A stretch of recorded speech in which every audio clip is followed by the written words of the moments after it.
Kung di mo pa natatry itong Strombellini ng Sbarro, must try to. Last 2 years pa ata yung huling kain ko dito sa Sbarro. Kaya ako napasadya dito dahil dito sa Strombellini nila. So meron silang 3 klase na pwede nyo i-try. Last 2 years ang na-try ko yung Chicago all meat, pero this time try natin tong White Chicago. At samahan natin ang kanin na may meatballs. At syempre di mawala ang Strombellini. So first try natin tong meatballs with rice.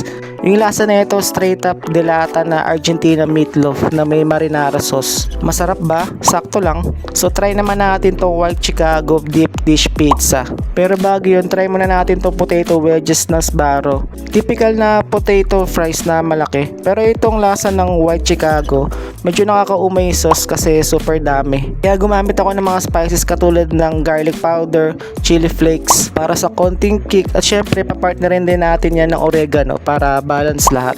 Siguro kung wala tong mga spices na to, medyo nakakaumay to ubusin tong White Chicago kasi super dami ng sauce. So next naman natin itong itry ang Strombellini. So bakit siya 4? So meron silang buy 3 get 1 free sa halagang 349 pesos. So meron siyang 3 klase, ham and cheese, pepperoni, tsaka spinach.